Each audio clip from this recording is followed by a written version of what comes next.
Seja muito bem-vindo ao Nicolete Podcast. Aqui nós descomplicamos o mundo jurídico para você, trazemos insights e informações importantíssimas para você que é empresário. Eu trouxe um convidado hoje de peso, mas antes eu quero falar, segue a gente no @Nicolete Podcast, tanto no Instagram quanto no YouTube. Eu estou aqui hoje com o Dr. Rodrigo, e eu nem vou tentar falar o sobrenome, vamos lá.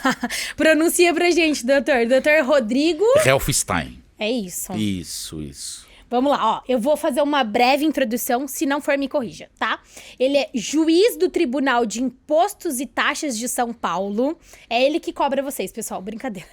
Ele é pesquisador da FGV e um dos nomes mais atuantes na discussão da reforma tributária, e é por isso que eu o trouxe aqui hoje. Eu prometi pra vocês, em alguns episódios atrás, que a gente faria uma compilação de vários episódios falando sobre a reforma tributária. Então, promessa é dívida, estou cumprindo e trazendo uma pessoa aqui de peso para falar hoje sobre a reforma tributária. Doutor, é um prazer imenso recebê-lo aqui. O prazer é meu, Isabela. O prazer é meu. Espero aí tentar descomplicar um pouquinho, né? Como você colocou. Realmente é uma tarefa árdua, né? Porque tem muita situação que ainda não está definida, né? Aguardando regulamentação, né? Mas é um prazer estar aqui. E esse bate-papo aqui é muito importante. Vamos lá, antes da gente começar e entrar mesmo na reforma tributária, eu queria fazer uma breve introdução, por quê? Para os nossos ouvintes entenderem basicamente o que é o TIT, como funciona, mas assim, de uma forma muito dinâmica para a gente focar na reforma mesmo. Então, antes da gente começar, eu queria... começar com a seguinte pergunta.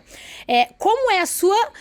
Tem uma mania de falar que homem não é multitarefas. Tá aqui uma prova de que isso não é verdade. Porque, veja bem, você é juiz, pesquisador, membro de diversas comissões. Como é que você organiza essa rotina? E arrumar casa também, né? Cuidar de filhos também, né? Não é fácil essa tarefa, né? Da onde surgiu essa ideia e essa paixão pelo direito e esse caminho que o doutor seguiu? O direito eu tive assim, a partir do colegial, né? A partir do ensino médio, eu já tive, no atual ensino médio, né? Eu já tive esse interesse, né? Na minha família não tinha nenhum advogado. Não? Não tinha nenhum advogado na minha família. Nem juiz, nem nada do tipo? Nada do tipo, né? Mas aí eu comecei a sempre, né, escutando, né, noticiário, sempre meio triste, né, sobre a questão aí sobre tributação do país, principalmente, né, muita questão também voltada também para não só a carga tributária muito alta, como também a falta de contraprestação estatal, né, ou seja, aquele negócio, né, você paga o imposto, mas não vê o retorno, né. Então isso eram situações que me deixavam sempre assim...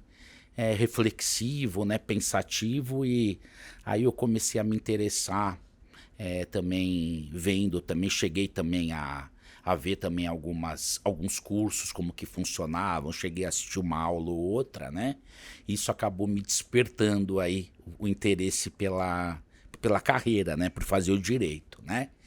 E o direito tributário, assim, ele veio meio que por acaso, o direito tributário, né, acabou sendo o primeiro escritório em que eu entrei como estagiário lá em entregar a idade, né? Eu comecei a faculdade em 94.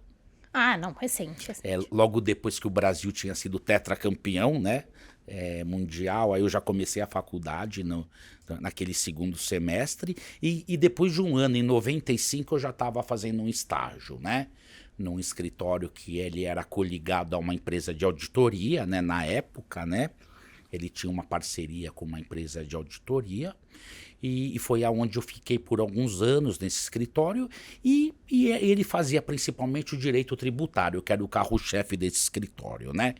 E foi lá que eu comecei a criar gosto pelo tributário mesmo. Você começou a gostar. Você começou a estagiar e gostar. Comecei a gostar da área tributária. Lá eu tive a oportunidade de conhecer primeiro, né, todos os fóruns existentes, né, pelo Brasil mesmo, né? É coisa até que eu brinco, né, que os estudantes, que os estagiários de hoje, eles não têm muito isso, porque agora pela sistemática atual, Tudo né, do digital. processo eletrônico. Não sabe o que é despachar e ficar lá tudo esperando, mais, né? Aquela chamada barriga no balcão, né? Não sabe, não que a sabe. Eu peguei gente essa fase, viu? Se pegou essa Peguei fase essa também, fase, olha ainda não só, tinha né? digitalizado. Eu acho que isso, os maldosos, né, falavam que nós éramos office boy de luxo, né? Escutava muito isso, né? Mas assim, eu acho que foi uma atividade muito interessante também, porque a gente acaba tendo aquele jogo de cintura, né? Para E resolver tinha que ter, né? várias situações. Tinha que ter. Tomava ali algum chá de cadeira, algumas certas, assim, alguns juízes, né, sem querer aqui, né? Ficar falando muito sobre isso, mas como estagiário a gente não era tão bem atendido algumas vezes, né? Mas assim, mas isso acho que serviu, né, para criar aquele jogo de cintura e também desenvolvendo também internamente também algumas atividades já, né, voltadas para pesquisa, relatórios, fazia também petições, até chegar a desenvolver prazos mais complexos, né? Então foi aí que eu comecei a gostar muito da área tributária, né? Aí eu trabalhei em alguns grandes escritórios, né, aqui de São Paulo, do Brasil, né? Alguns grandes escritórios. Depois de anos eu saí, eu já fui trabalhar em algumas estruturas médias, né, para menores, né? Até que agora, assim, recentemente eu já estou com o meu escritório, né, em sociedade. A gente está desenvolvendo principalmente a área tributária, né? E também algumas outras áreas, né, como aduaneiro, empresarial em geral também, né? Que tem total conexão com o tributário. Tem bastante relação, né? Societário também, né? Então a gente está aí nessa empreitada agora, né? E estamos batalhando aí nesse sentido aí, né? Interessante. Ou seja, já deu pra ver que ele não é nada tradicional, porque uma pessoa que entra no estágio, primeiro ano de faculdade de Direito, começa a estagiar em Direito Tributário e fala pra mim que gosta... Aí já mostra aí que o doutor é um pouco nerd, né, doutor? Porque, olha, eu comecei estagiando em trabalhista e hoje eu tenho uma raiva de trabalhista da minha época de estágio. Não é que não dava, às vezes, os conflitos existenciais, né? Mas assim, mas eu sempre gostei, no geral, né?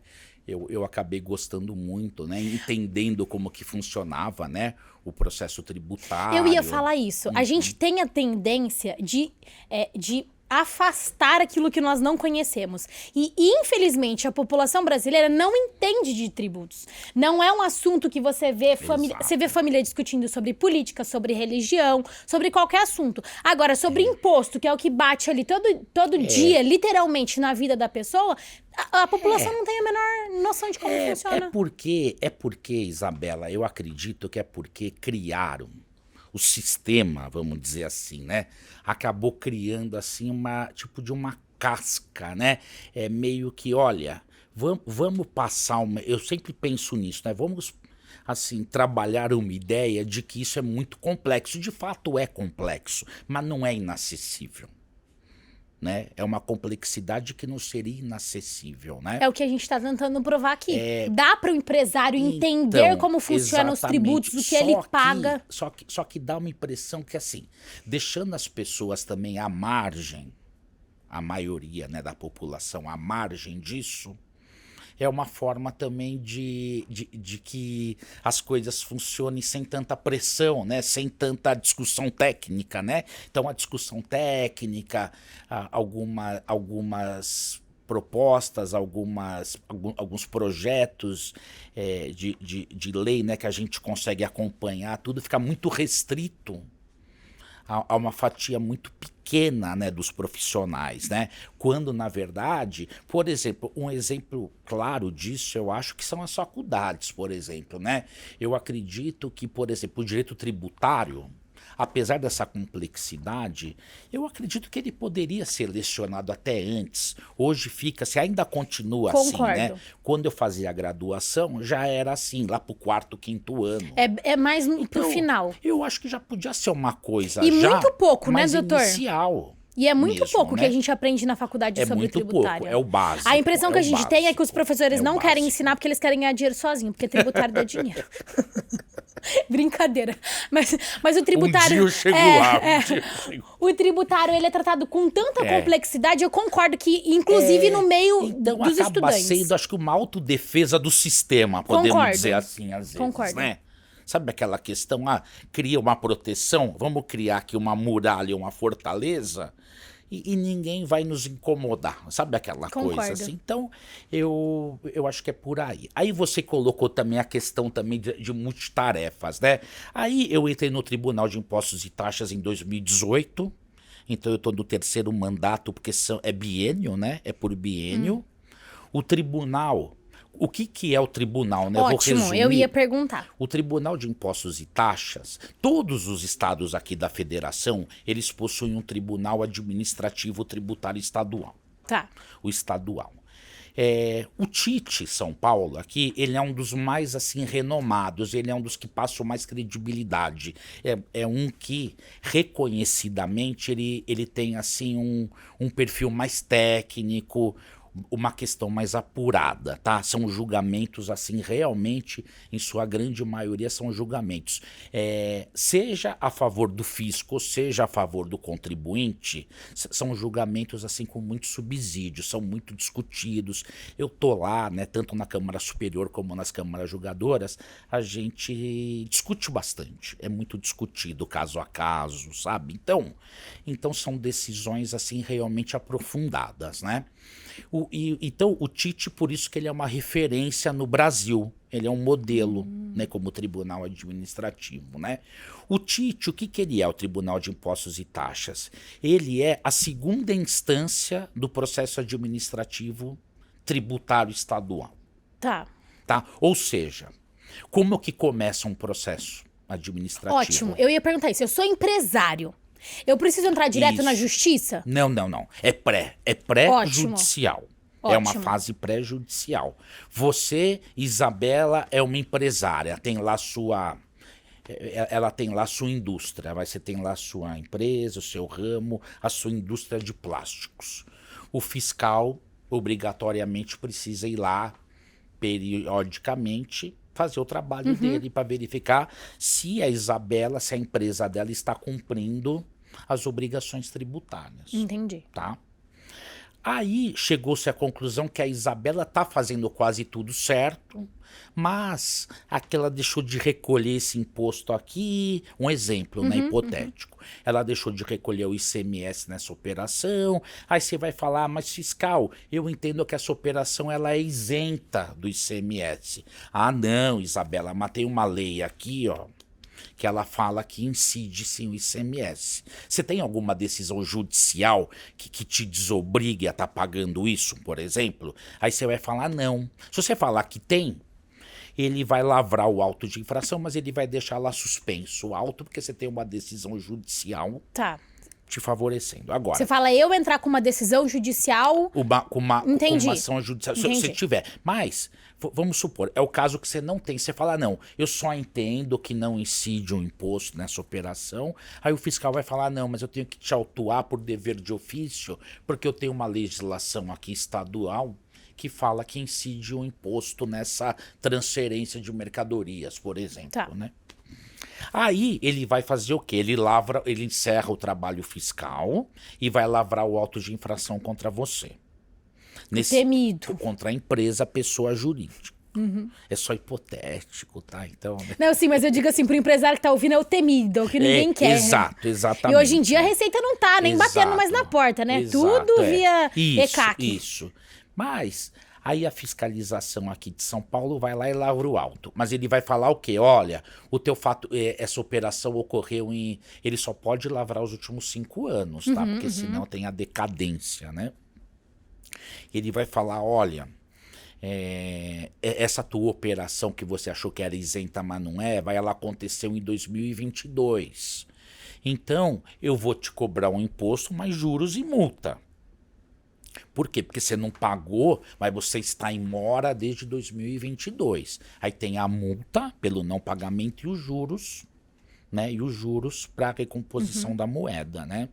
Aí começa o processo administrativo, quando daí você contrata um advogado ou ou por um contador, não precisa nem ser o advogado, né, no processo administrativo, mas com advogado, assim, sem querer puxar para o nosso lado. Com advogado já é difícil, viu, pessoal? Eu acho que fica uma defesa mais, talvez com mais detalhada, sim, né, sim. tudo, né?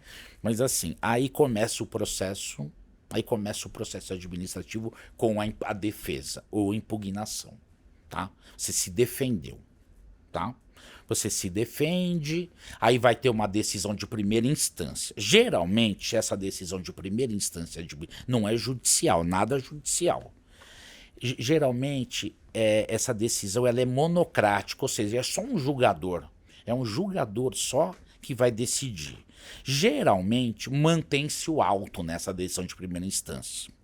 Até porque o próprio... Esse julgador ele faz parte do próprio órgão que fiscalizou. Eu ia falar isso. É você pedir para a pessoa que te autuou para reconsiderar. Assim, não que não tenha neutralidade, imparcialidade, mas assim, mas o auto só vai cair só se tiver algum erro crasso, alguma nulidade. O fiscal realmente não cumpriu esse requisito. Senão ele não teria autuado, para começo de conversa. Não é puxando aqui pro lado da receita, mas o fiscal... Eu acho que é até compreensível, né? Concordo, porque nesse ponto eu concordo. O trabalho do fiscal, a gente compararia, a grosso modo, um auto de infração, uma petição inicial de um advogado. Assim, a grosso modo, né? E uma petição inicial, nossa, se a gente fosse, julgá-la, se ela seria admitida ou não, eu acredito que só se tivesse alguma falha mesmo, né? Inépcia da inicial, né? Ter eleito a pessoa... o réu, a autoridade coator errada, ou alguma questão errada, entrou no fórum no lugar errado. errado. Exatamente, né? Aí o que acontece? Aí o contribuinte ele vai apresentar o recurso dele. Esse recurso que vai para o Tribunal de Impostos e Taxas. É o recurso ordinário. Aí sai da Receita, entre aspas. Sai da Secretaria da Fazenda, no caso estadual é Secretaria no da caso Fazenda. Você faz. Você faz. Aí o processo ele sobe para o Tribunal de Impostos e Taxas. Que é onde você tá. Que é onde eu tô. E o Tribunal de Impostos e Taxas, aí podemos dizer que o equilíbrio daí aumenta. Aí a chance do contribuinte é mais real. Por quê? Porque o Tribunal de Impostos e Taxas é um órgão paritário. O que é um órgão paritário? Não é uma pessoa só. É que ele tem... além dele ser por exemplo, cada Câmara julgadora tem 4 julgadores e a Câmara Superior, que vem depois, que eu já vou chegar lá, tem 16. Esses 4 julgadores de cada Câmara são 2 representantes da Fazenda, que são concursados, eles têm até outros cargos, muitos lá dentro, como fiscais, de outros setores da Secretaria da Fazenda, e 2 juízes contribuintes, que são advogados em sua maioria. Que é o seu caso. Isso que é meu caso. Aí você tem aquelas câmaras, as ímpares, realmente é por número, né? A primeira, a terceira, a quinta, a sétima, se fica 2-2, quem desempata, o voto de qualidade é o voto de um presidente de Câmara, que é um presidente fazendário, que representa os interesses da Fazenda. E se for Câmara par, segunda, quarta, sexta, tudo, aí quem decide um empate é o voto de um juiz contribuinte. Mas mas é importante deixar claro... E como é que se escolhe isso, doutor? O quê? Essa sistemática, igual você falou. Não, isso aí é previsto no regimento interno do tribunal. Quando eles fizeram um regimento, eles colocaram... Então, mas saiu da cabeça, né? Isso, Não, porque eu confesso que assim, foi agora, uma criação, defendendo assim, o cidadão aqui, eu dei uma viajada, né? Acho que é por isso que o cidadão não entende muito assim, de tributo. Mesmo falando assim, é meio eu entendi difícil, tudo, eu tô brincando, mas eu é complexo. Entendo, Só que assim, o importante é deixar claro que não é porque o juiz ele é contribuinte ou ele representa a Fazenda que a decisão dele necessariamente vai ser no sentido no outro. Por exemplo, eu tô lá... Imagina, não tem essa, assim, preciso manter a todo custo um auto de infração, cancelar um auto de infração a todo custo, porque eu estou lá representando os contribuintes. Não, tem contribuintes que realmente cometeram infração. né? Ou tinha um entendimento, por exemplo, o seu, né, que você teria pela isenção, que realmente não tem decisão dos tribunais superiores, STJ e STF, favoráveis ao seu entendimento. Então, tem que manter esse auto. Né? Não é porque, então. E o fisco da mesma forma, né? Não é porque ele é lá um funcionário público que ele vai. Que ele vai falar, não, eu tenho que manter esse auto de infração a todo custo, porque para a Fazenda do Estado arrecadar e tudo mais. Não, não existe isso. Tá? É imparcial. Legal. É imparcial. Mas é importante que haja esse equilíbrio. E as visões, muitas vezes, elas são diferentes, né? Um fiscal, ele tem uma formação diferente de um advogado. Né? Então, quer dizer, imparcialidade não é você não ter uma opinião, exato, até porque você estuda e você acaba criando uma linha de raciocínio que você compactua e defende, natural. Então, isso é uma questão que tem que ficar claro, né? Porque muita gente pode falar, puxa, juiz contribuinte, nossa, o contribuinte vai ganhar. Juiz lá, representante da Fazenda, a Fazenda vai ganhar. Não, não é assim. Não é assim, cada caso é um caso e depende das provas que estão no processo e tudo mais, tá? Doutor, mas aí saiu lá, vocês deram a sentença. Ela é vinculativa, eu não posso ir pro judicial. Não. Aí é que tá. Aí ainda em face de uma decisão de Câmara Julgadora, ainda pode abrir a possibilidade de um recurso especial para a Câmara Superior do TIT. Que é o último grau lá dentro. Administrativo. Que são 16 juízes, é o plenário. É o plenário, são 16. Tá? Você pode achar muito, mas antigamente eram 48 juízes. Aí falavam que realmente era muito difícil todos conseguirem analisar como deveriam, né? Mas aí são 16, e em caso de empate, aí nesse caso, quem decide é a presidência. E o presidente, ele é um fazendário, o presidente o vice-presidente é contribuinte, é um advogado, e o presidente é um concursado, é um funcionário público. E aí ele só faz isso? Como assim? Ele só faz isso? Ele só tá nessa função, ele não pode exercer outras. Ele poderia exercer outras, mas geralmente o presidente lá do tribunal fica só na presidência do tribunal. Porque já tem muitas atribuições, tudo, né? Eu imagino. Tá? Aí você perguntou, né, Isabela, sobre o judicial. Se o contribuinte ganhou o processo na esfera administrativa, tanto na estadual, como na municipal, como na federal, não há mais que se falar em exigência de tributo. Extingue o crédito tributário, é cancelado, acabou. Agora, se o contribuinte perder, aí ele abre a via do judicial para ele. Pô, legal, uma segunda chance. Exatamente. O administrativo é uma primeira etapa. É o pré-judicial. O administrativo. Ou o contribuinte ele vai lá e ele tem uma posição assim proativa e ele ingressa com alguma medida judicial para questionar. Ainda ele insiste que ele não deve, né? Então ele vai lá pro judiciário, tá? Ou se não, ele fica numa posição mais passiva. Ele espera. E ele espera o quê? A inscrição do débito na dívida ativa e uma execução fiscal. Né? Mas aí começa a complicar, por quê? Aí já complica. Porque execução já tem aquelas medidas constritivas de patrimônio, bloqueio online, bacen-júri. Principalmente penhora. O jeito que tá a tecnologia hoje em dia, aí já complica. Exatamente, penhora online, aí complica a situação do contribuinte bastante, né? Poxa, acho que o doutor conseguiu explicar de uma forma simples como funciona, gostei.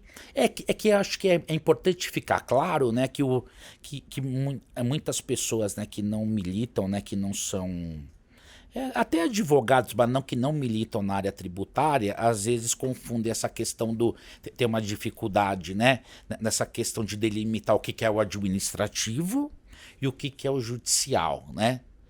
Então, o administrativo, ele é uma etapa prévia, o administrativo, né? É um pré-judicial, o administrativo. Mas é muito importante, por quê? Porque é onde o contribuinte, muitas vezes, ele consegue êxito, né? De modo que ele não precisa ir para o judicial. Aí ele pode muito bem, né? Se ele perder alguma discussão no judiciário, daí ele já vai ter honorários de sucumbência, se ele perder uma demanda. No E os administrativo prazos? não tem honorários. Costuma ser rápido o processo? Os prazos costumam ser, via de regra, 30 dias. 30 dias. Via de regra. Para defesa. Não. Eu não tô falando do prazo para fazer a defesa. Eu digo de duração. A Desculpa. duração do é processo. que prazo em direito, desculpa, tá gente. Bom, não. Tá. Prazo em. Realmente. A duração de um processo administrativo, olha. Antigamente, quando o processo era físico, era muito mais demorado, tá? Hoje em dia, o estadual, assim, perto de um judicial é muito rápido. Um processo, assim, se ele tramitar... É que o administrativo, muitas vezes, anula-se, chega lá no TIT, por exemplo, e a decisão de primeira instância chega-se à conclusão de que ela é nula. Sei lá, ela não analisou como deveria a demanda, deixou de analisar pontos. Então, o processo ele é devolvido para uma nova decisão, por exemplo. Isso vai atrasando o processo. Entendi. Sabe? Juntaram documentos depois de uma defesa. Aí, o julgamento, muitas vezes, ele é convertido em diligência. O que é isso? É para as partes se manifestarem sobre o que foi juntado.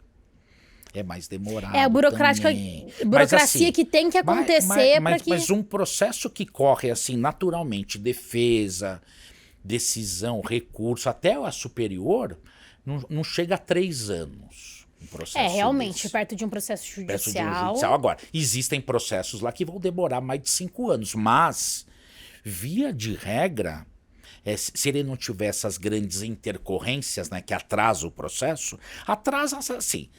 É um atraso, mas também é para um bem, né? É para um bem assim, a burocracia social, necessária, né? Por quê? Porque a gente quer chegar lá numa decisão a mais justa possível, né? Se o contribuinte ele teve argumentos dele que não foram enfrentados, ou se a Fazenda do Estado também pela representação fiscal, né? Que é quem juntar, é quem advoga, né? Quem peticiona nos processos pela Fazenda. Se ela também teve argumentos não apreciados, documentos importantes não analisados, não tem como dar uma continuidade, às vezes, para uma situação que precisa ser mais amadurecida, né? Precisa ser mais trabalhada, precisa ser dado um juízo sobre esses documentos, né? Então, quer dizer, quando demora o processo é porque realmente há dúvidas, né? Realmente, ou algumas imperfeições, então, às vezes o processo precisa voltar, né? Mas não é assim ineficiência, é para tentar... Claro, existem situações em que alguns processos demoram para ser distribuídos, é uma questão de sistema, às vezes acontece, mas assim, de modo geral, o processo ainda mais sendo eletrônico, tudo, as sessões são eletrônicas também hoje, tá? Acaba facilitando pra caramba, né? Depois da pandemia, o TIT ficou principalmente sessões virtuais, né? Eu, particularmente, eu acho que perde um pouco do dinamismo, tá? Assim, da discussão presencial. Mas, por outro lado, facilita a vida, né? Por exemplo, as sustentações orais por advogados lá, por exemplo. Porque o TIT, ele abrange o estado inteiro de São Paulo. Então, o advogado, muitas vezes, ele estava lá em Ribeirão Preto. Nossa, até... Ele não vinha. Hoje, ele consegue fazer a sustentação oral dele online. Né? A tecnologia tem seus prós e contras, né? Muita gente mesmo que trabalha no tribunal, juízes, contribuintes ou fazendários, moram longe muitas vezes também, acaba dificultando também o dia a dia. Então, tem os prós e os contras, né? Mas eu acho que a tendência, por enquanto, é continuar aí o online, principalmente. Mas vamos entrar em polêmica agora. Reforma tributária. Reforma tributária. Você acha que vai atrapalhar... Como você está vendo essa sistemática dentro do TIT, principalmente? Porque vamos aqui em off. Vai aumentar a quantidade de litígios, né, doutor?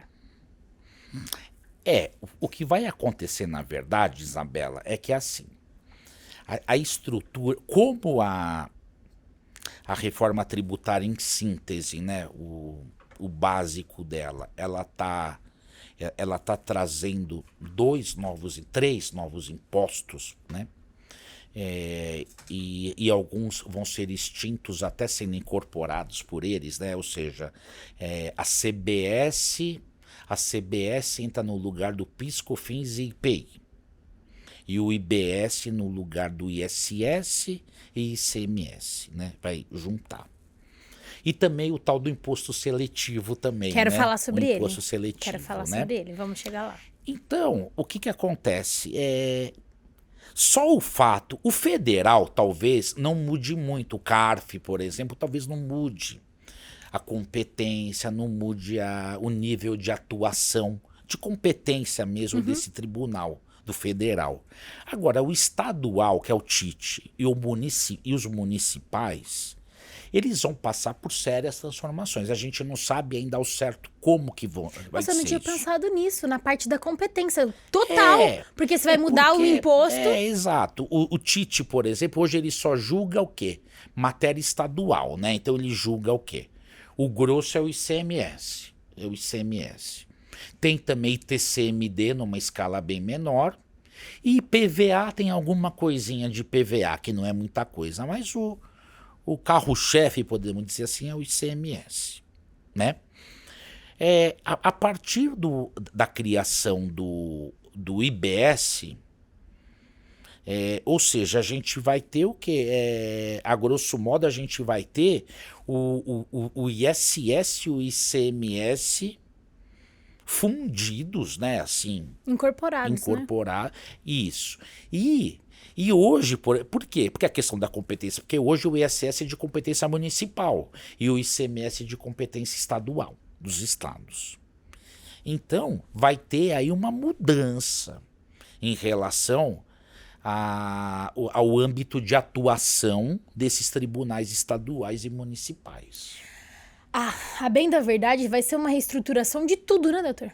De tudo. O federal, me parece que é o mais tranquilo, pensando no federal, né? Porque a destinação é né? Você é união, né? A gente está falando em união, né? Na união federal, né? Agora a parte de ISS e ICMS, com certeza, o Conselho Municipal lá de Tributo, alguma coisa vai ser extinta.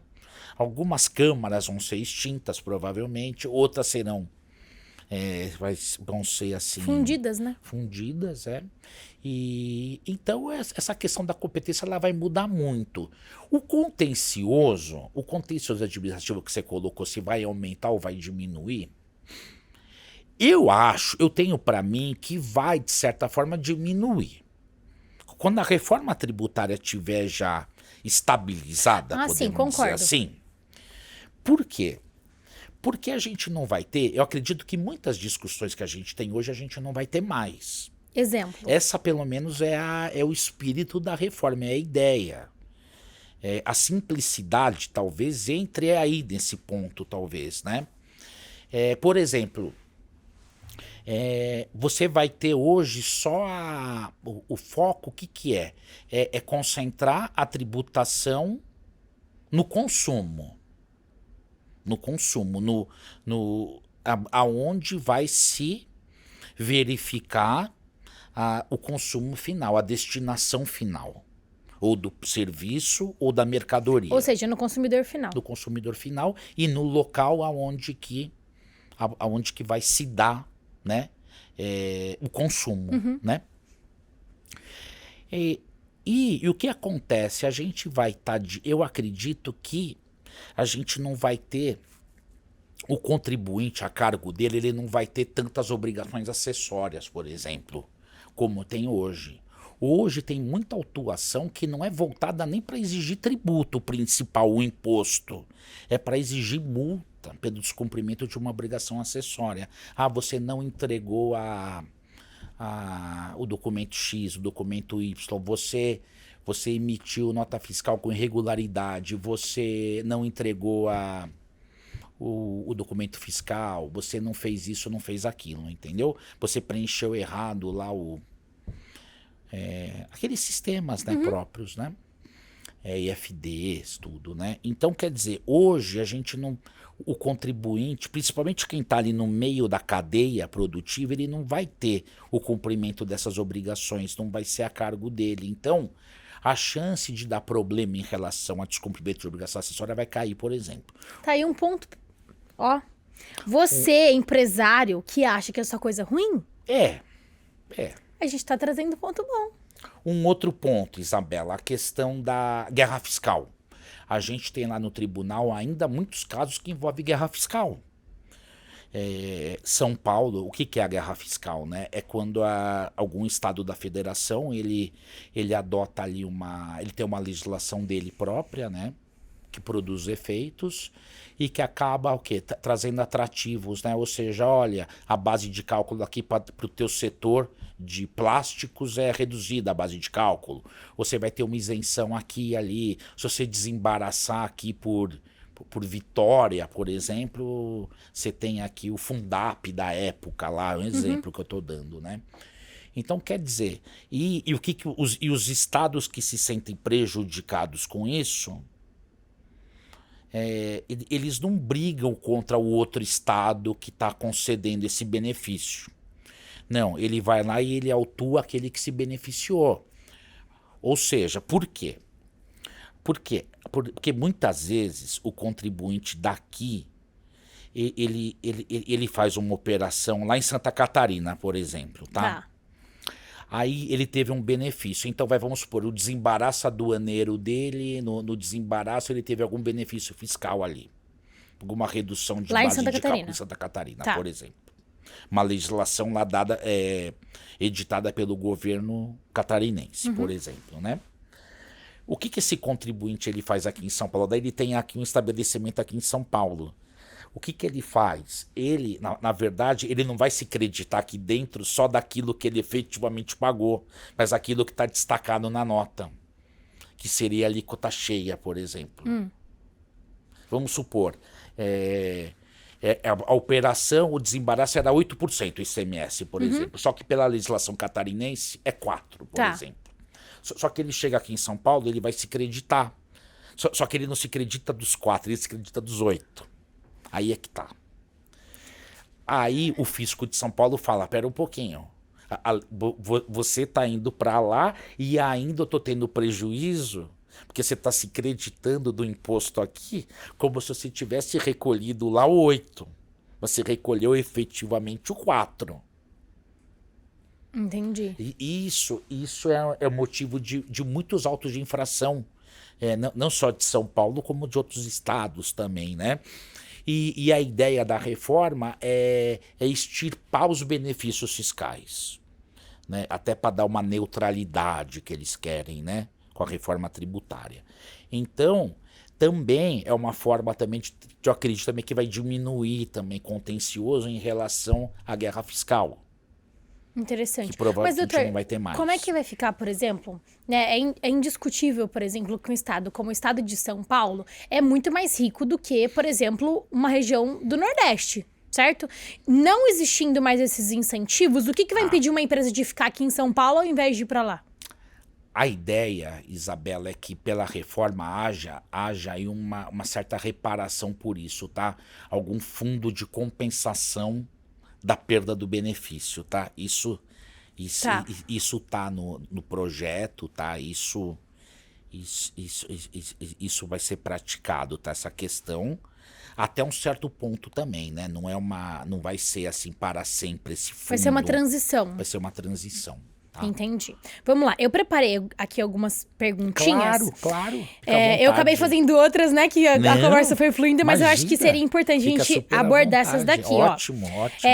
Eu vou até pular uma que eu já tinha feito, que era no que você considerava preocupante, mas benéfico. Acho que a gente, de certa forma, já expôs isso aqui, né? Tá.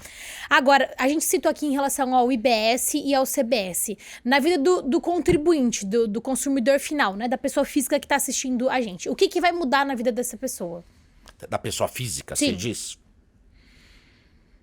Em relação à pessoa física, Isabela, assim, essa pessoa física ela vai ter só ela vai ter uma transparência maior, tá? Tá, de certa forma isso é bom. O objetivo é que ela vai ter uma transparência maior. Mas vai diminuir tributo? Olha, no geral, Isabela, sendo muito franco aqui, como inclusive até as projeções, né, não é da minha cabeça, né, são projeções já, que a alíquota aqui ela vai girar em torno de 28%, né? 28%, a gente não está falando em redução de carga tributária. Tá? A gente não está falando em redução de carga tributária. A gente pega aí exemplos aí pelo mundo, né?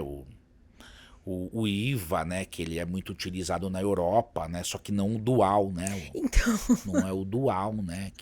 Né? Já começou aí, né, doutor? Eles prometeram simplicidade. É. Aí, beleza, vamos colocar o IVA. A IVA... Aí vem também depois o seletivo, né?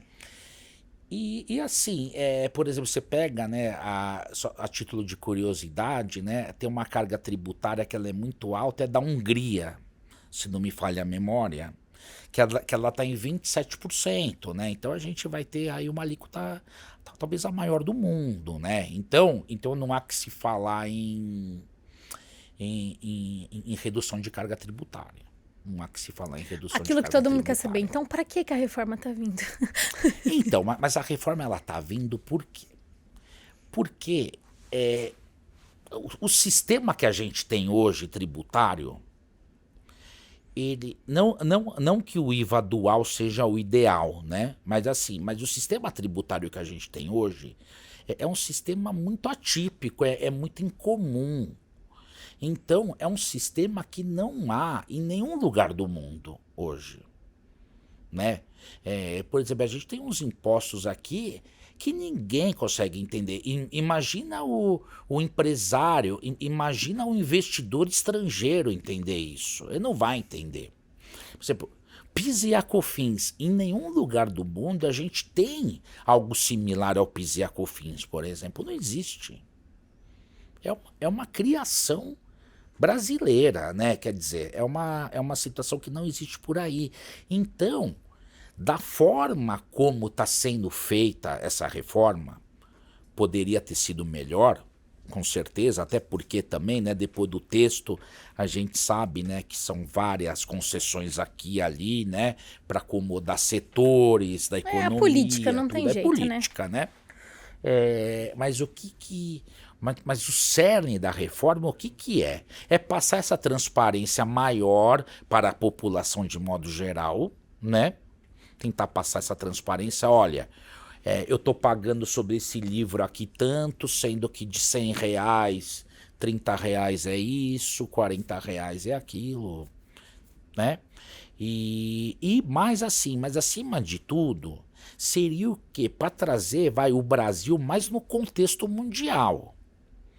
Eu acho que a ideia é mais macro, né? É pra gente deixar de ser uma aberração, a bem da verdade. Exatamente isso. É pra deixar de ser uma aberração mesmo, Então, eu não tinha parado aquela questão, Isabela. Então, hoje o estrangeiro, então, ele vai olhar pra cá, a tendência é que ele fale, poxa, é o IVA. Eu não tinha pensado nisso. É o IVA. Você acha que pode aumentar o investimento? Provavelmente sim. Provavelmente sim. É um outro ponto benéfico. Apesar da carga tributária não diminuir, mas eu acredito que nesse ponto sim, o investidor estrangeiro, o empresário, né, do exterior, eu acho que ele vai conseguir entender melhor.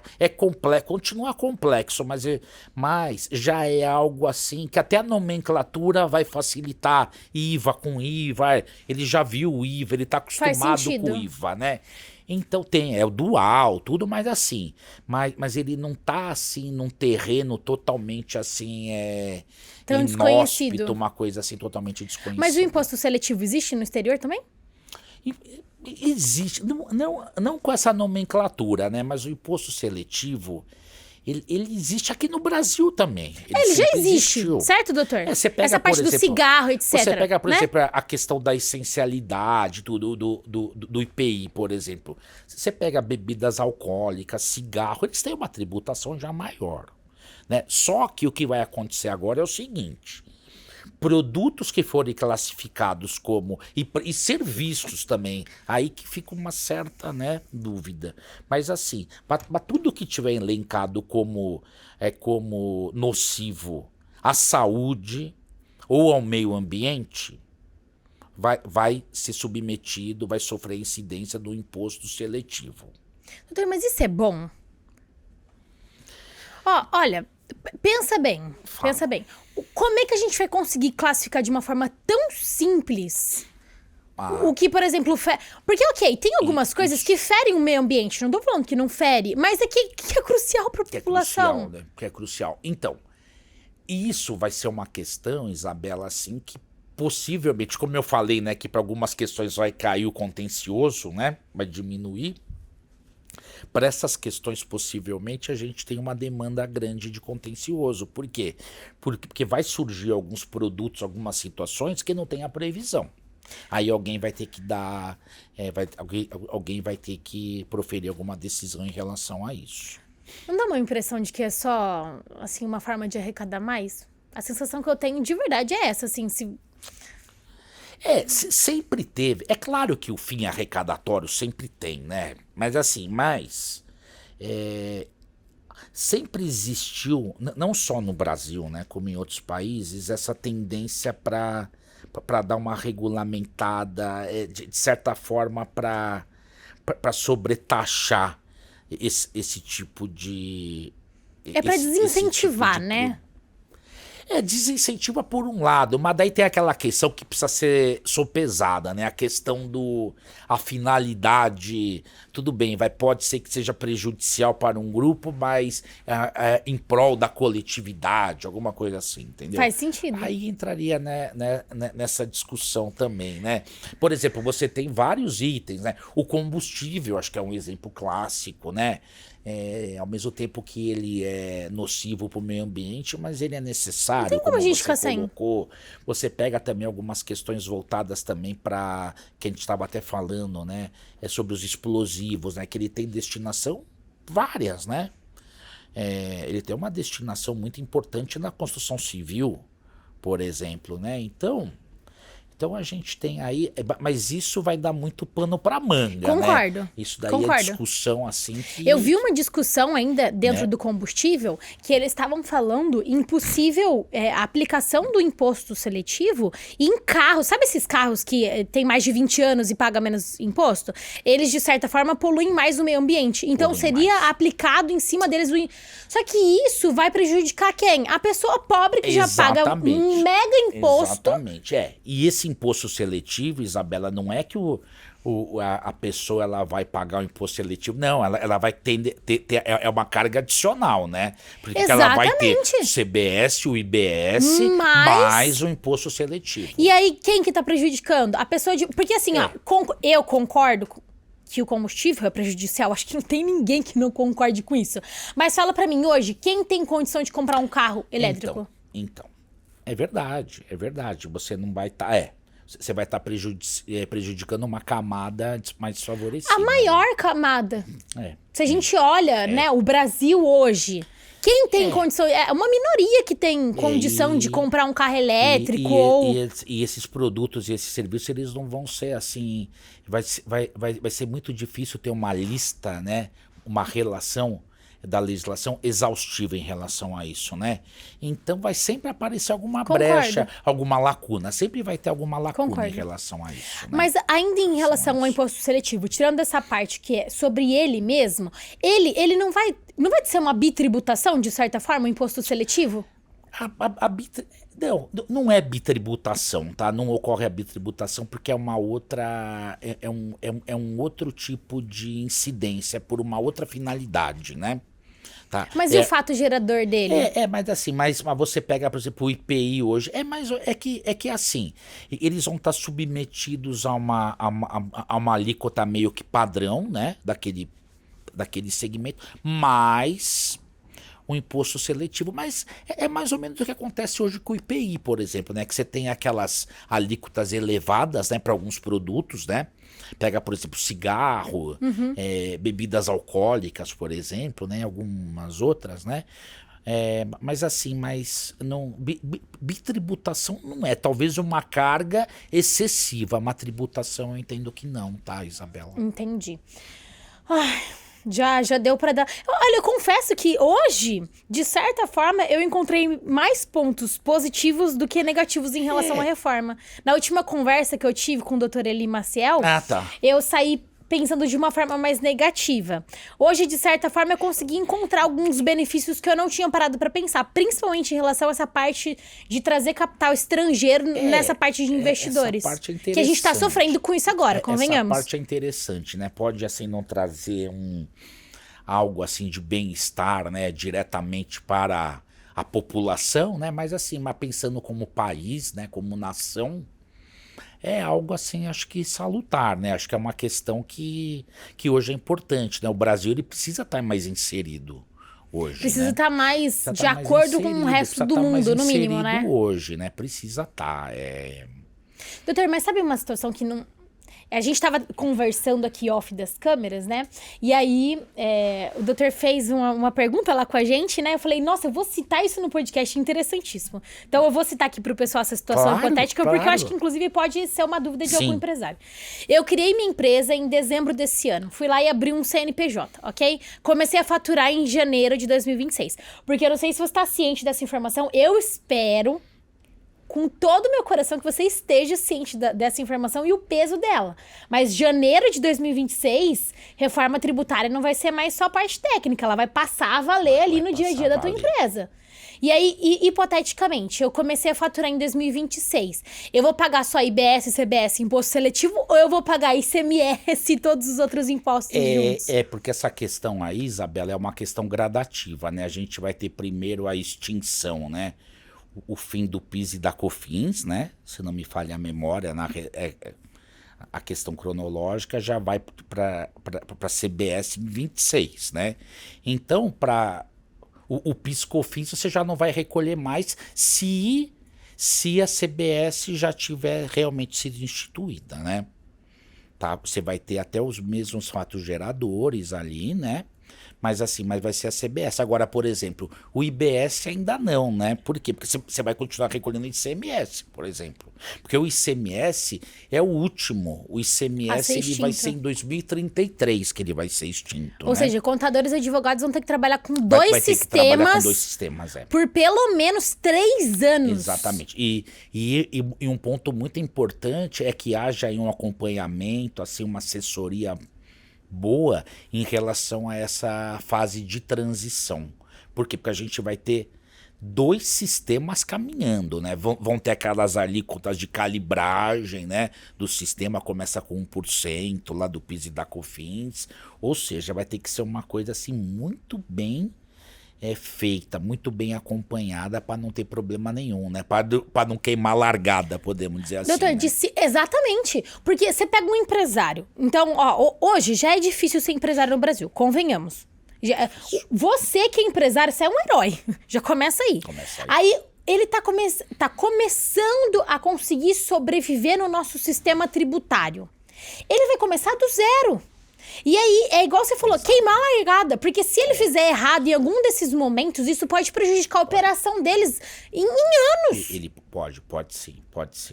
Uma outra coisa também, Isabela, que é muito importante também é até que haja assim, planejamentos assim, tributários, né, fiscais, identificação de créditos, também pensando também. Por quê? Porque daqui a pouco a sistemática muda, né? Apesar de que a pessoa ela vai ter como tentar recuperar os últimos 5 anos ainda, mas a sistemática o teu aproveitamento vai ficar prejudicado. Vai mudar o aproveitamento. Então é interessante acender aí uma luzinha aí amarela, pelo menos, para que haja aí até um cuidado, né, para que não haja desperdício de créditos, para que haja revisões fiscais, né? Doutor, você citou um ponto agora que é extremamente importante. Por que eu digo isso? Porque às vezes eu tô conversando com algum empresário e aí você percebe o quê? Por ser um assunto complexo e por existir, e eu concordo que tem que existir, um time ali de confiança, o empresário acaba empurrando. Eu vejo isso depois. E aí o que vai acontecer? Vai transitar isso, né? Transitar, não digo a palavra que eu uso no sentido de transição do sistema tributário, onde às vezes você tem ali um crédito gigantesco de ICMS ou de PIS e de COFINS, que daqui a alguns anos você não vai poder tomar, porque ele não vai mais existir. E às vezes você podia conseguir trazer um fluxo de caixa gigantesco para tua operação hoje, e você tá deixando a bola passar, vai mudar a reforma tributária, vai mudar o imposto, você perdeu. E isso, né, não é nem culpa do empresário ou culpa do contador, é que a gente sabe como que é o dia a dia, né? O dia a dia, a maioria dos profissionais, né, a gente também, assim, vive assim como se diz por aí, apagando incêndio, Exatamente. né? Então, não tem tempo de pensar então nisso. Acaba que o contador chega numa época que ele tem que entregar a declaração de imposto de renda, que é agora, por sinal, o cara fica maluco com aquilo e não pode perder o prazo. E nisso, qualquer possibilidade ali ele não vai ter tempo para fazer isso.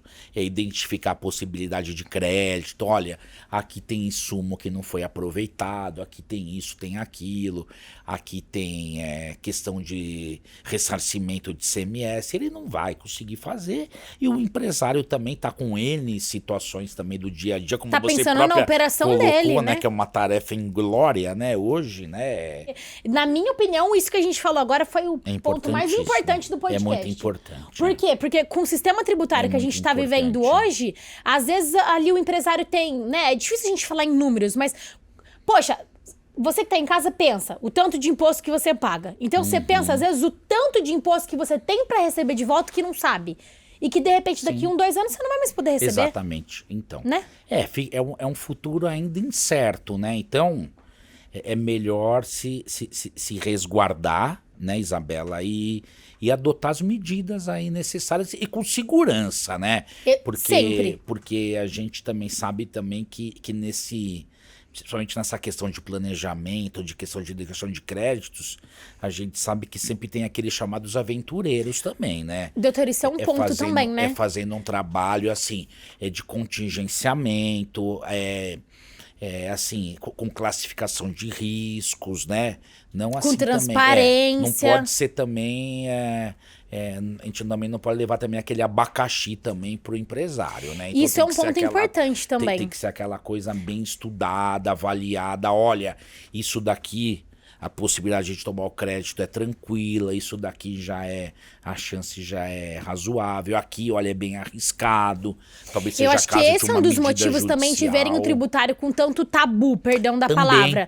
Mas porque de uns anos pra cá tem, né, não existem os gurus do marketing, etc. Existem os gurus do tributário. Não, em todo segmento tem, né? Então, às vezes o cara fala assim, é alguém que tá me trazendo de novo aí umas possibilidades, e eu já não tive experiências muito boas no passado. Só que, né, tem formas e formas, né, de ser feito o trabalho, né, Outro Isabela? ponto. Às vezes o empresário, ele deixa de ver uma oportunidade real por uma experiência ruim que ele teve no passado com um mau profissional. Isso aí é inerente do ser humano, de modo geral, né? Tem alguma experiência negativa lá atrás e fica sempre com aquela, né? Aquele bloqueio, talvez, né? Eu concordo. Então eu acho que isso daí até faz parte, mas assim, é importante que a pessoa, ela tente pelo menos ouvir, né, e que até que o profissional passe a metodologia, como que funciona, que não é nada a olho, né?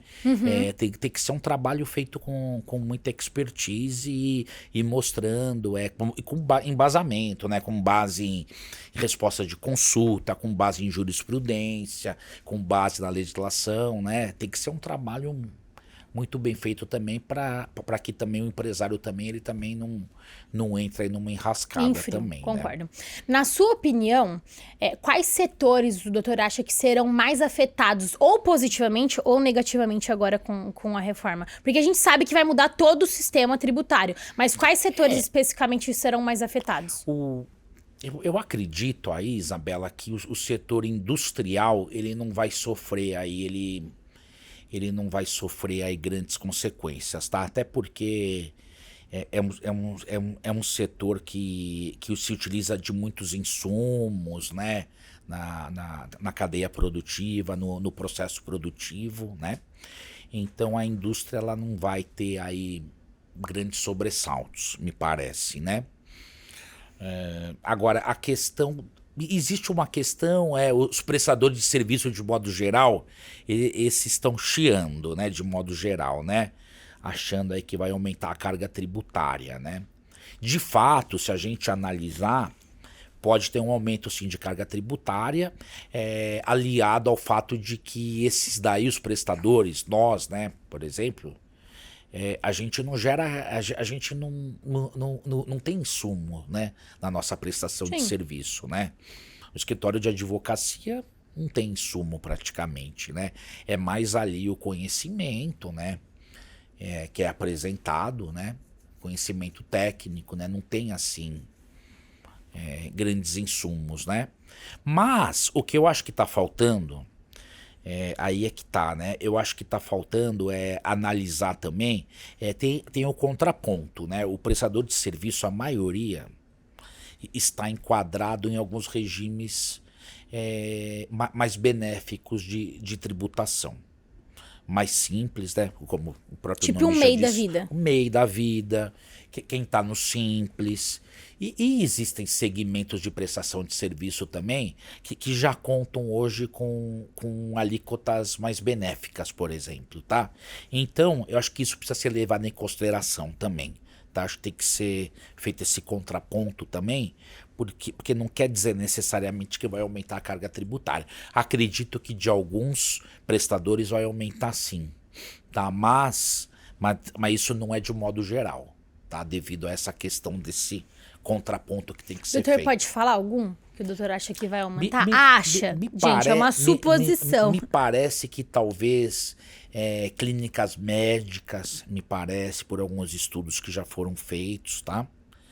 Talvez aí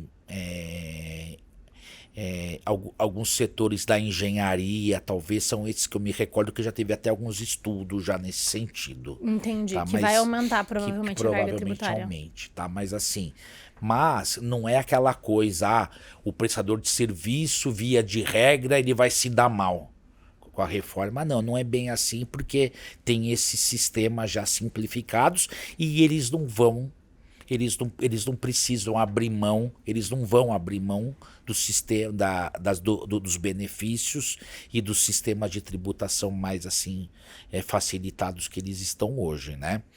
A questão do simples até está causando uma polêmica também, né? Porque tem vários optantes hoje do simples que já estão até formulando algumas consultas no sentido se vai valer a pena permanecer no simples ou não. Né? Eu acho que Ou isso seja, vai ser importantíssimo, questão, essa análise, né? aquela questão se deve apurar o IBS e a CBS por fora ou não, né? Por quê? Porque dependendo da forma de apuração da CBS e do IBS, o simples, esses que estão no simples, se eles fizerem separado, né, por fora, a apuração da CBS e do IBS, eles vão estar aptos a transferir créditos. Eles vão poder transferir créditos para o adquirente. Isso pode trazer mais competitividade. Isso traz mais. Pode ser até que o preço. Pode ser até que, por exemplo, pode ser que ele tenha uma carga tributária um pouco maior, mas aí é caso a caso, tá? Não dá para saber ainda muito bem qual que é o regime por dentro ou por fora que vai ter uma carga tributária maior. Mas tudo leva a crer que, fazendo a apuração do IBS e da CBS por fora do Simples, vai haver um atrativo maior em questão de mercado. Tá? Por quê? Porque muitos adquirentes, eles querem o crédito, né? Tem muitos adquirentes ou tomadores de serviço que querem o crédito, né? E se a pessoa continuar optante pelo Simples como ele é hoje, não, o ICMS eu tô falando, né? Não transfere crédito.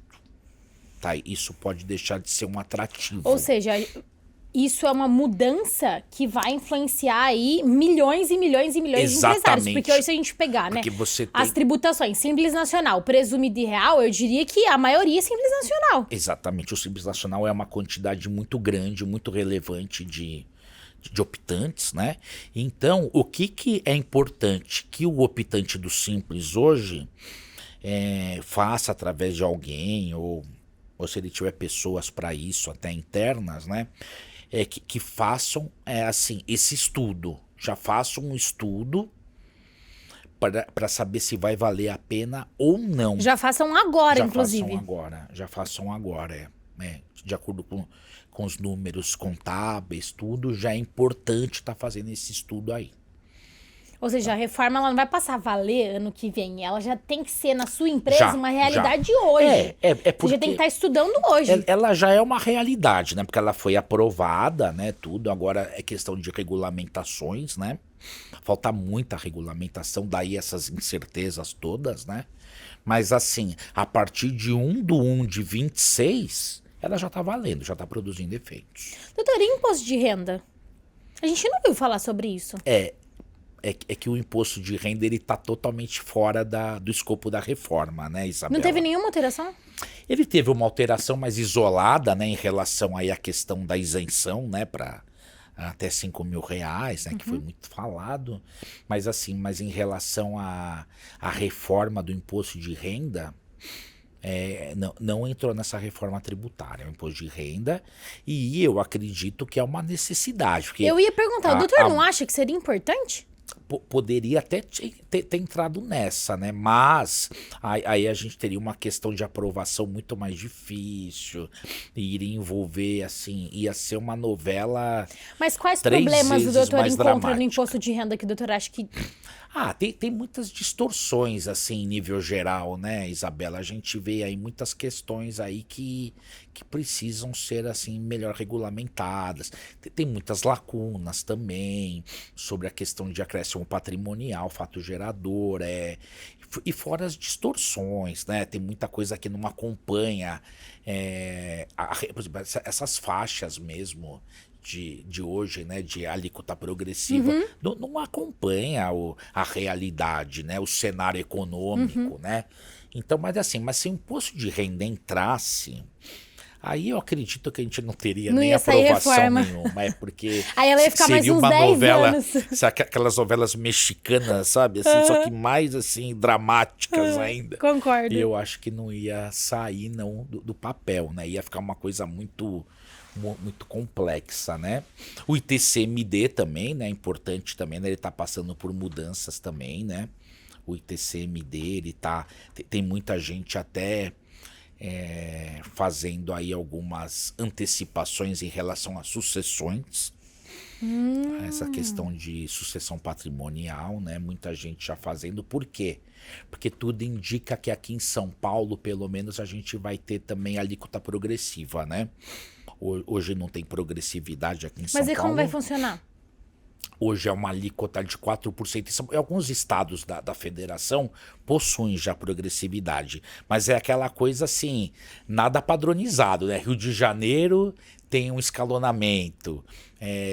Bahia tem outro escalonamento. Espírito Santo, então não é uma coisa uniforme.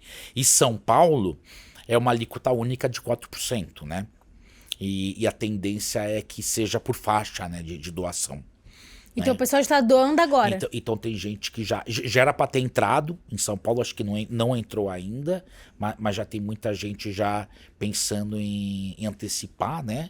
Porque em algumas situações serão mais benéficas, mas outras serão... Porque vai variando de acordo, eu não tenho aqui de cabeça agora, mas ela vai acho que de 2% a 8%, vai poder chegar a 8%. Vai ser uma variação grande. Agora, quando é uma doação menor, aí a pessoa se daria, vai se dar bem se ela esperar. Por quê? Porque daí vai ter o mínimo de 2%, que hoje é 4%. Mas se for uma doação... muito elevada, tinha até uma projeção, eu não me lembro agora, Isabela, mas já tinha uma projeção mostrando qual que era o número lá da doação que valeria a pena estar antecipando. Tem um estudo que mostra... legal, depois a gente pode colocar esse número. Isso pode ser importante colocar. Eu não sei se é a partir de 3 mil, é uma coisa alta, eu não sei se é a partir de 2.700.000 ou 3 milhões, a partir daí que começa a fazer uma diferença onerando mais, né? Entendi. Porque daí a alíquota ela pode chegar, eu acho que começa em 2, o projeto aqui de São Paulo, depois vai para 4, acho que 6 e 8. Ah, sobe de 2 em Então 2. hoje o cara vai que tem uma herança de 5 milhões, ele paga 4%. Se esperar a mudança, pode chegar a 8%, né, por cento. Ou seja, seria melhor já transferir agora. Agora, o ITCMD aqui, brasileiro, em compensação, ele é um ITCMD assim, mais baixo do que outros países da Europa, por exemplo, né? Outros países do mundo que realmente a mordida aí, ela é bem maior. Doutor, não dá ideia, não. Vamos mudar de assunto. Não vamos dar ideia, não. Não. Vamos dar ideia. Em alguma coisa a gente tem que estar melhor, né? Doutor, não vamos dar ideia. Na verdade, em alguma coisa a gente tem que estar melhor aí. Vamos deixar essa parte em off. E é isso. Doutor, pra gente encerrar, eu queria falar um pouco sobre o seu processo criativo. Porque eu sei que o doutor é autor de alguns livros também. Ah, perfeito, né? Perfeito. E eu acho que escrever um livro, apesar de hoje o pessoal tá falando, né, que com inteligência artificial você cria um livro em não sei quantos minutos, mas eu acho que para você escrever um livro, você precisa além de um processo criativo, principalmente na parte do direito, você precisa de uma profundidade, de uma paciência, né, para conseguir escrever um livro. Como é o seu processo criativo E eu queria, por favor, que você mostrasse os livros que o doutor escreveu, porque aqui. São pequenas bíblias. É verdade, Isabela. Na verdade, vamos lá. Então, você falou no processo. Esses daqui que estão aqui comigo, eu tô como coautor, né? Uhum. Nessas obras aqui. Tem um que é questões tributárias da recuperação judicial, né? Esse daqui eu tô com alguns outros aí, operadores do direito, né? E tem mais esses daqui que são tudo pela FGV, né? Uhum. Como você colocou aí que eu sou pesquisador da GV, né? Eu tenho esse daqui que fala muito sobre decisões lá do Tite. Foi um estudo em homenagem ao Dr. Celso Alves Feitosa, que ele é um advogado famoso e ele foi um juiz lá do Tite, muito combativo, mas ele já não está mais lá. Entendi. Mas ele foi um juiz brilhante lá no Tite, né? Ele tem escritório ainda. Aqui foi uma coletânea, né, de 100 artigos porque esse grupo de pesquisa do Núcleo de Estudos Fiscais da FGV Direito de São Paulo, a gente vinha publicando mensalmente no Jota, sabe o Jota, né? Sei. Eles têm o Jota Pro, né? Tem o Jota, não vou fazer propaganda aqui de graça. O Jota, a GV, a gente publicava no Jota, e 100 artigos, né, de um tempo aí, de uns 2, 3 anos, foram reunidos nesse livro aqui. Legal. E desses 100 deve ter uns 12 aí que são meus só ou em coautoria, né? E o mais recente é esse daqui, que é desse ano, ó. É o segundo volume, na verdade, é uma continuação de um trabalho que a gente faz lá pela FGV, que é o acompanhamento da jurisprudência do Tribunal de Impostos e Taxas. A gente faz um acompanhamento da jurisprudência, como que ela tá. A primeira parte desse trabalho, a parte 1 desse trabalho, me parece que foi lançada em 2017, eu não estava nem lá no tribunal ainda, e eu não participei do projeto, eu não estava ainda na GV. Você ainda não tinha entrado? Eu não tinha entrado nem no TIT, nem na GV. Eu lembro que eu fui no lançamento, fiquei com uma vontade de ter participado, na época eu não participei. Olha as vontades. É verdade. Mas aí fizeram o projeto depois de anos, né? Acabou em 2024, uma lançou esse ano, ó, que é volume 1 e 2, é uma continuidade daquele trabalho. Ou seja, parou em 2017, aí alguns temas foram os mesmos, só atualizados, alguns itens foram incluídos e outros foram excluídos, que já não eram mais tão relevantes, né? E desse trabalho que eu participei, né? Era um grupão, mas dividido em grupinhos, né? De trabalho, né? E o doutor tem alguma nova obra em mente agora, principalmente com a reforma, que o doutor está muito atuante, sim. né? Eu participo hoje também de alguns grupos lá da FGV, né? Da reforma tributária, grupos de estudo, né? Da FGV, eu tô no grupo do Simples, que a gente falou agora, e no grupo também do Contencioso também, tributário voltado para as questões da reforma tributária, tá? Eu tô nesses 2 grupos de estudo. Eu também faço parte também de algumas OABs, né, de algumas comissões de OAB também. Como a OAB está levando essa parte da reforma? A OAB, ela tá assim, ela tá promovendo diversos encontros, diversos estudos, congressos, tá? Isso é legal, isso é Isso é ótimo. bem legal. Inclusive, em junho vai ter um congresso de Osasco, na OAB Osasco, subseção Osasco, que eu sou um dos organizadores desse evento, que vai ser dia 20 ou 25 de junho, me falhou a memória agora. Na OAB Pinheiros também, a gente também está falando também bastante sobre a reforma tributária, né? E também tem um grupo da OAB, a central da OAB, né?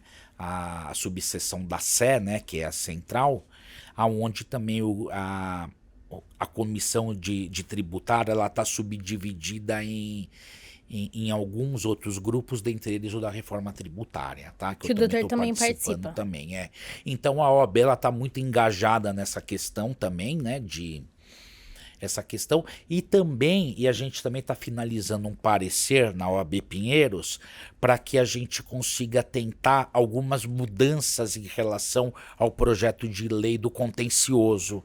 Algumas Nossa, doutor, mudanças do isso é grande? contencioso. Isso é...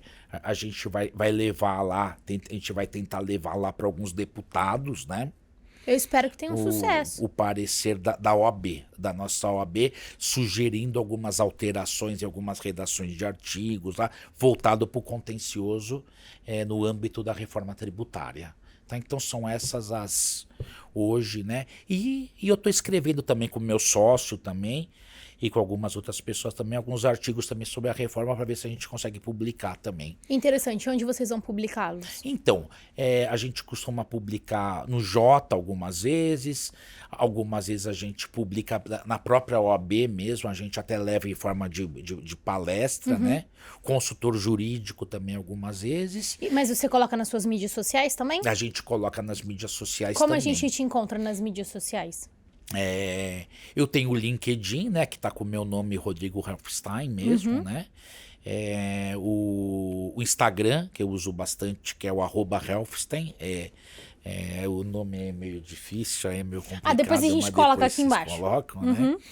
E LinkedIn, Facebook também eu tenho, eu não uso muito, mas eu tenho também, né? São esses daí. E o escritório também vai. Ele tem a página também do nosso escritório também, né? Que é o HBLO. Ótimo. HBLO. E aí você também tá publicando lá. Helfstein e Bertagnoli, que é meu sócio, o Danilo, né? Advogados. A gente também tem o LinkedIn do escritório e o Instagram também. Ótimo. Doutor, tem algum ponto que eu não citei que o doutor gostaria de falar? Acho que essa é a deixa. Finalizando assim, Isabela, eu acho assim que a gente conseguiu, né? Não de uma forma assim, né, não dá, né, pra gente não dá pra exaurir. aprofundar, né? Até pelo tempo e também porque tem muitas questões também incertas ainda, né? Mas a ideia é que haja uma conscientização, né? Que acho que é importante que haja uma conscientização tanto da população de alguma forma, como também do contribuinte de modo geral, né? Pessoa jurídica, empresários, para que haja aí todas as adequações necessárias, né? Para que haja esses estudos já, né? Simulações, né? Para saber o que mudar, o que não mudar, né? E também eu acho importante ressaltar também uma questão também sistêmica, né? Porque a prática disso vai exigir que as empresas também mudem parametrizações. Com certeza. Eu acredito que os sistemas aí contábeis e tudo precisam de sérias alterações também. Mas vai mudar adaptações. muita coisa, doutor. É muita mudança. Se você para pra pensar, vai mudar muita coisa. Eu diria, Isabela, que aquilo tudo que a gente, assim, claro, princípios continuam, né? Os princípios, as terminologias continuam, mas assim, a essência está mudando bastante do mundo tributário, viu? Então a gente está precisando aí correr muito atrás, né? Para não ficar para trás, né? Essa Quem não tá pesquisando agora já tá para trás. Não, eu acredito que sim. O tributarista, o contador, que não tá indo atrás, se atualizando, lendo, acompanhando, participando de palestras, seminários, ele já tá assim perdendo muito, né? E é muito difícil depois chegar, né? Vai ser difícil recuperar. Nisso, Vai ser difícil recuperar.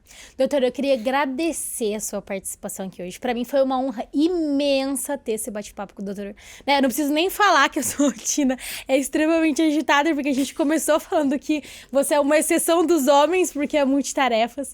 Então, pra mim, é uma honra imensa estar aqui com o doutor hoje.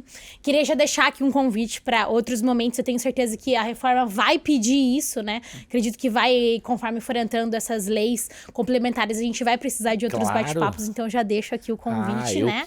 Não tem como negar, porque tá gravado, então eu já sempre faço esse convite no convidado, que não tem como ele me falar não.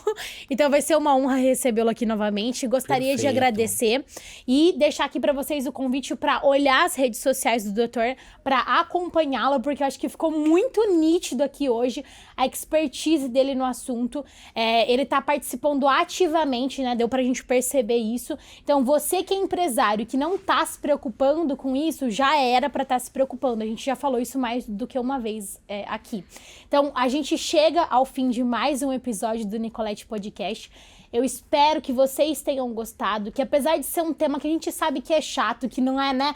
Eu vou ali ouvir um podcast sobre a reforma tributária. Ninguém quer fazer isso, mas é algo que vai impactar a vida de todo empresário. Então, se você é um empresário sério, um empresário que está buscando aí crescimento, você vai precisar se adaptar, porque se você não se adaptar, daqui a um tempo você vai literalmente deixar de existir. E não só vai deixar de existir, doutor, com problemas, né? Porque daí vai deixar de cumprir obrigações, vai deixar de pagar impostos, e além de deixar de ser empresário, ainda vai ficar aí com dívidas que poderiam ser evitadas se você estivesse se preparando. Então, a nossa intenção aqui é descomplicar para você, empresário sério, que empreende com seriedade, o mundo jurídico e principalmente esse momento de transição da reforma tributária. Nos siga nas redes sociais, @Nicolete Podcast, tanto no YouTube e no Instagram, e eu te vejo no próximo episódio. Enfim, acabou. Maravilha, excelente.